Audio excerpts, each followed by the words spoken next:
본문의 내용은 제자들에게 나타나셔서 성령을 기다리라고 말씀하신 예수님입니다.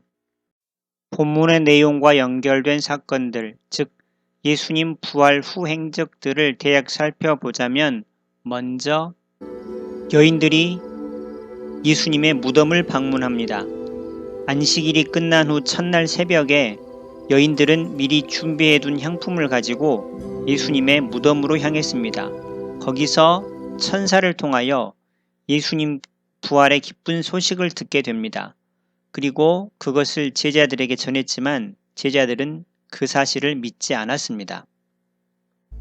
그 다음 예수님은 막달라 마리아에게 나타나셨죠. 부활하신 예수님은 빈 무덤 근처에서 예수님의 시신을 찾아 헤매던 막달라 마리아에게 가장 먼저 나타나셨습니다. 다음으로 파수꾼들이 대제사장에게 예수님의 부활을 보고했죠. 무덤을 지키다 기절했던 파수꾼들은 깨어나서 성 안으로 들어가 대제사장에게 상황을 알렸습니다. 대제사장은 장로들을 급히 모았고 그들은 회의를 한 후에 군인들을 불러서 그들에게 돈을 많이 주면서 제자들이 밤에 와서 예수님의 시체를 도둑질해 간 것으로 입을 맞추었습니다. 그 후 예수님은 엠마오로 가던 두 제자에게 나타나십니다. 부활하신 예수님은 실망하여 엠마오로 내려가는 두 명의 제자에게 나타나셨고 성경을 자세히 풀어서 예수님의 죽음과 부활에 대한 가르침을 주셨습니다. 이들은 다시 예루살렘으로 돌아와 제자들에게 이 소식을 알렸습니다. 놀란 제자들에게 나타나 평강을 주셨습니다. 예수님은 부활의 소식을 듣고도 믿지 못하는 제자들에게 나타나셔서 그들에게 평강이 있으라고 말씀하신 후에 믿지 못하는 그들 앞에서 음식도 잡수시면서 부활에 대한 확신을 주셨습니다. 예수님께서는 도마에게 나타나셨습니다. 예수님은 8일 후 다시 나타나셨는데 전에 제자들에게 나타나셨을 때 도마는 함께 있지 않아서 예수님을 뵙지 못했고 그래서 살아나신 예수님을 만났다는 제자들의 말을 믿지 못했습니다. 예수님께서는 도마에게 손을 내밀어 손의 못자국과 옆구리에 창자국을 만지도록 하셨습니다. 갈릴리에서 7명의 제자들에게 나타나셨습니다. 예수님은 갈릴리로 돌아가서 어부 생활을 하고 있던 7명의 제자들을 찾아가셨습니다. 제자들과 함께 식사하시면서 베드로에게 내가 나를 사랑하느냐 3번 질문을 하셨습니다. 갈릴리에서 제자들에게 지상 명령을 주셨습니다. 예수님은 갈릴리 한 산에서 500여 명의 제자들에게 하늘과 땅의 모든 권세를 내게 주셨으니 그러므로 너희는 가서 모든 민족을 제자로 삼아 아버지와 아들과 성령의 이름으로 세례를 베풀고 내가 너희에게 분부한 모든 것을 가르쳐 지키게 하라. 볼지어다 내가 세상 끝날까지 너희와 항상 함께 있으리라는 말씀, 소위 지상 명령을 주셨습니다. 제자들에게 나타나 성령 기다리라는 명령을 주심. 예수님은 제자들에게 예루살렘을 떠나지 말도록 명령하셨습니다. 내가 내 아버지께 약속하신 것을 너희에게 보내리니 너희는 위로부터 능력으로 입혀질 때까지 이 성에 머물라. 감람산에서 승천하심. 예수님은 제자들과 마지막 며칠을 함께 하시고 감람산 정상에서 제자들이 보는 앞에서 하늘로 승천하셨습니다. 풀어본 성경입니다. 오늘 본문의 내용을 담은 영상을 보면서 설명을 드리는 것입니다. 너희에게 말한 대로 모세 율법과 선지자들의 글과 시편에 나를 지칭하여 기록된 모든 것이 성취되어야 하리라.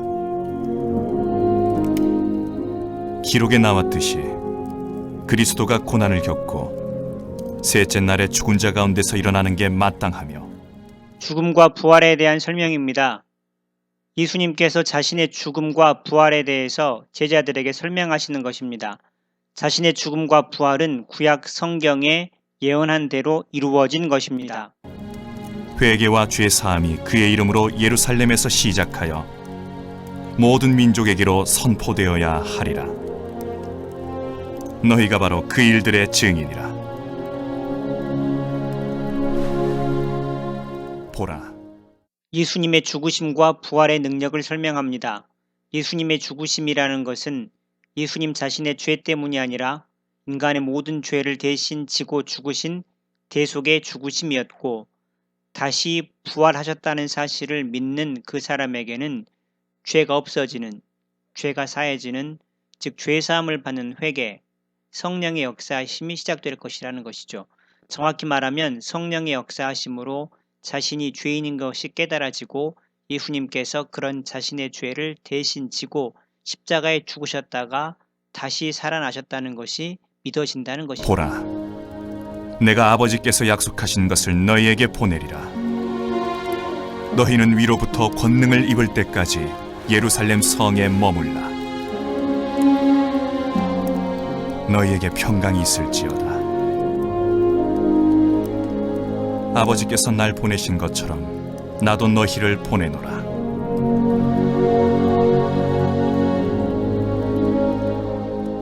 예수님께서는 이 일을 제자들에게 맡기십니다. 그래서 제자들은 증인입니다. 그런데 이 일을 감당하기 위해서는 자신들의 능력으로는 안 됩니다. 성령님께서 그들 가운데 역사하셔야 합니다. 그래서 제자들은 성령님을 기다려야 합니다. 바꾸어 말하면 기도해서 성령의 충만함을 받아야 합니다.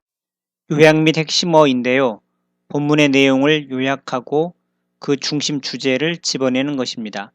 먼저 내용을 요약하자면 부활하신 예수님께서 제자들에게 나타나셔서 자신의 죽으심과 부활은 구약의 예언대로 된 것이며, 그리고 죽으심과 부활로 죄사함을 받는 회개가 시작될 것인데, 제자인 너희들은 예수님 자신의 죽으심과 부활의 증인, 즉 목격자라고 말씀하셨습니다.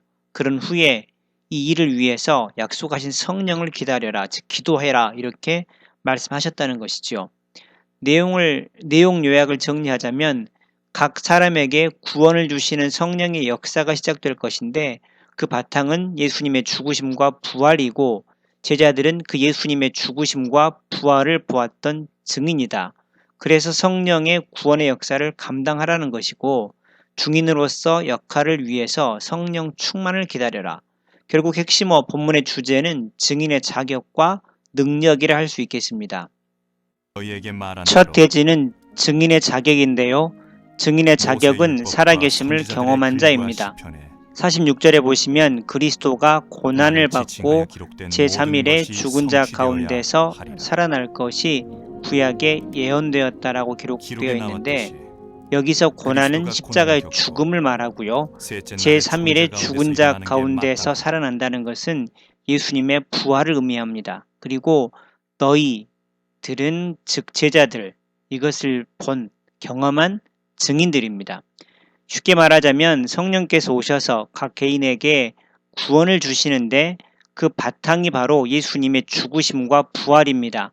그런데 예수님의 죽으심과 부활, 즉 다시 사셨다는 것이 사실이라는 증거가 무엇이냐면 제자들이 이것을 보았다는 것이죠. 즉 제자들은 예수님의 죽으심과 부활을 보았기 때문에 각 개인에게 구원을 주시는 성령께서 그들을 통해 역사하실 것입니다. 바꾸어 말하면 구원을 주시는 성령의 역사는 예수님의 살아계심을 경험한 사람들을 통해서 가능하다는 것이죠. 두 번째 대지도 증인의 자격인데요. 증인의 자격은 죄인임을 깨닫는 자입니다.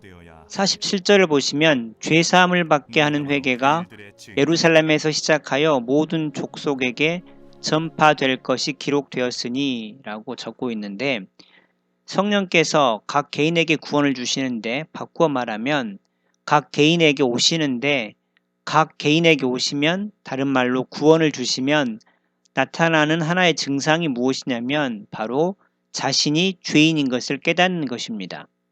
그리고 성령께서 각 개인에게 오시는 것이 가능한 이유는 예수님께서 죽으시고 부활하신 후에 성령을 보내셨기 때문입니다. 즉 예수님의 죽음과 부활을 통해서 성령께서 각 개인에게 오실 수가 있었던 것이죠.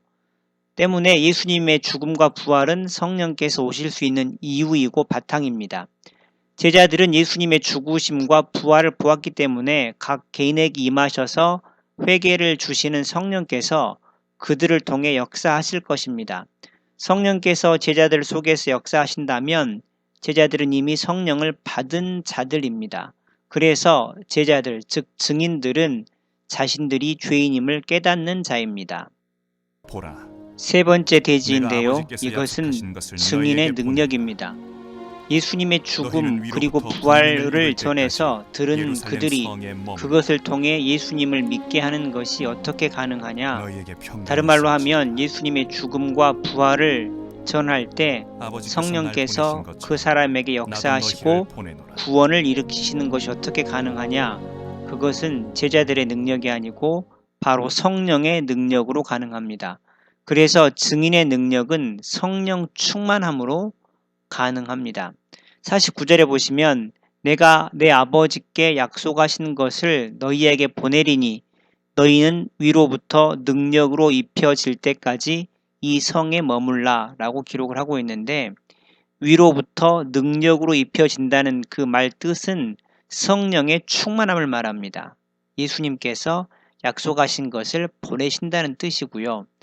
마치 이것은 큰 수조에 물이 가득 차면 넘쳐 흘러서 결국 그 물이 물레방아를 돌리는 것과 같은 이치입니다. 물이 큰 수조에 채워져서 넘치기 전까지는 물레방아는 돌아가지 않죠.